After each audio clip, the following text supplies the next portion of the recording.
first song I want to talk about is 3 a.m. because I brought it up. I've done a lot of work on myself recently over the past 2 years. Went to rehab and just made a lot of changes in my life. And every day when I wake up, I think that my goal is to be who I want to be. The best version of me that I could possibly be. And in doing that, there's temptations that lead you astray, and that's why we named the record Devil. But specifically speaking, 3 a.m. Was about something that had bothered me. It's something that, it's one of the reasons that I went to bed further away from who I wanted to be than closer to at the end of the night. And that's because I wasn't able to stay faithful in my relationships. And I don't know if anybody's lived that life of cheating and things like that, but it's miserable. It's miserable. You wake up alone. You don't even really enjoy the act itself. You wake up alone, and you're further away from who you want to be. And in order for me to be truly happy, I couldn't live like that anymore. And that was one of the first things I realized, and that's what this song is about. One song that was the most interesting to play, or record, sorry, we haven't never played it song, was Duct Tape. Definitely did some really weird with bass effects and stuff like that, and stuff I normally don't ever do, and different weird tunings and stuff like that. Yeah, the whole song was originally just this part we had from Bone Palace, and it kind of just got tucked back in the archives, and then was it you or Brad that brought it out? I brought it out. Yeah. So Craig brought it out and just started working on it and putting lyrics to it, and all of a sudden it's okay, well, there's a song from this one part that was buried deep down. On bass and drums. Yeah. That was you. It was bass, drums, and piano. And look at it now. It's a great song, and not a part. It's true. Duct Tape is one of my favorites on the record because I think that in order to grow as an artist or as a human being, you need to step outside of your comfort zone. I think that's when you grow the most. When you're in unfamiliar territory, you find things out about yourself that you didn't know before. You can make changes, things like that. And I think that's what Duct Tape is for us. It's I've always been a massive Mike Patton fan. And Peeping Tom is one of my favorite records that he's ever done. And this is kind of my ode to that. I wanted to do something, recently been involved in a lot of hip-hop stuff, working with my friend John Connor. I think I've done 4 or 5 songs with him now. Worked with my friend Kaniva in D12. All these, these awesome experiences. And actually in the middle of recording Devil, John was recording his new record, and he just signed with Aftermath. And he was recording with Dr. Dre, and Dr. Dre heard my voice, and they flew me out. So halfway in the recording process, I was out writing songs with Dr. Dre and Exhibit and John Connor. So bringing over that influence, I think it's really really obvious in Duct Tape. It has a hip hop undertone, a dark, aggressive hip hop undertone. And I think that the bleeding of both worlds, bleeding into both worlds, had a lot to do with that. Lyrically, it's another song about being an outcast. There's only 2 of them on the record, and we happen to touch on them back to back.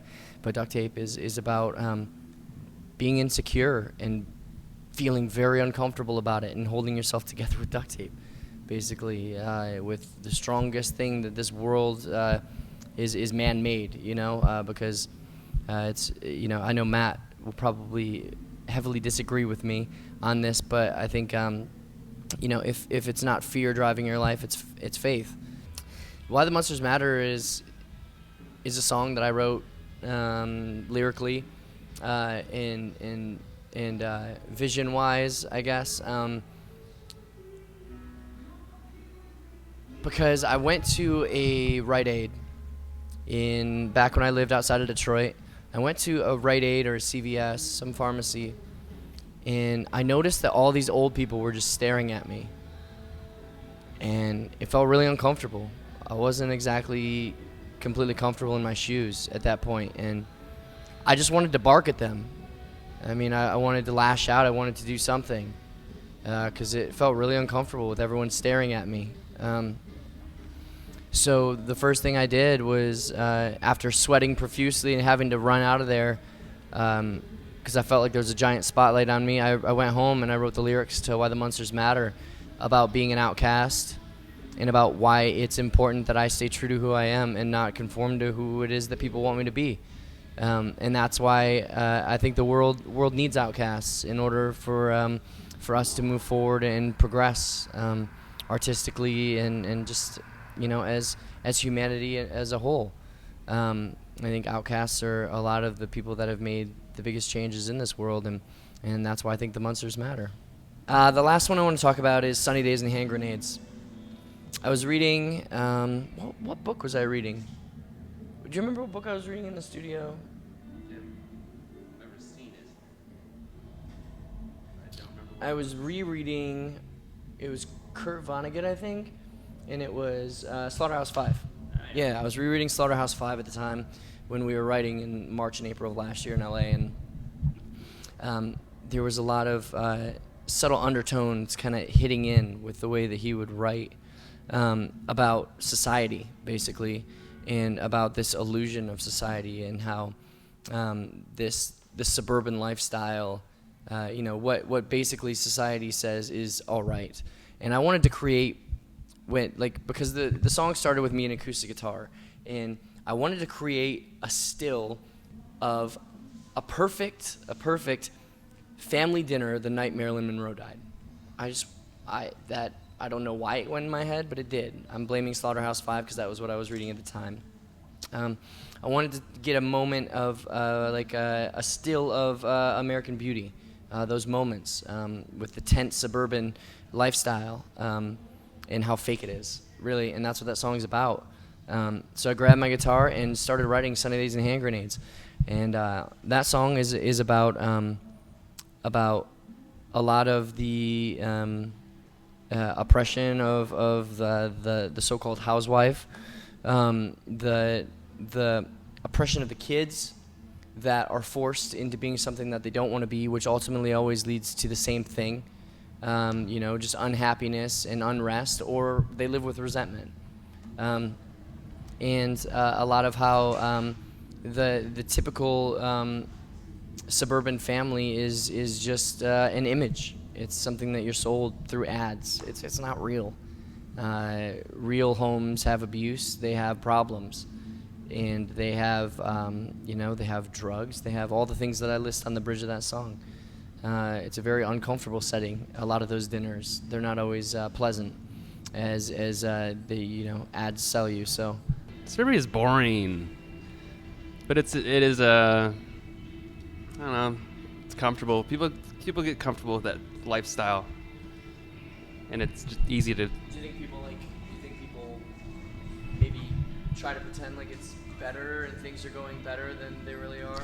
Oh yeah, I mean that's what I like kind of meant by the whole comfortable thing. It's easy if they're unhappy just to be like, well, it's easier not to change and better myself and just kind of stick in this rut because it's easier. And that song's fun to play. Hi, this is Matt. And Craig. And we are 1/3 of Chiodos. And you just heard us describe some songs from our new album, Devil, which comes out April 1st. Check it out.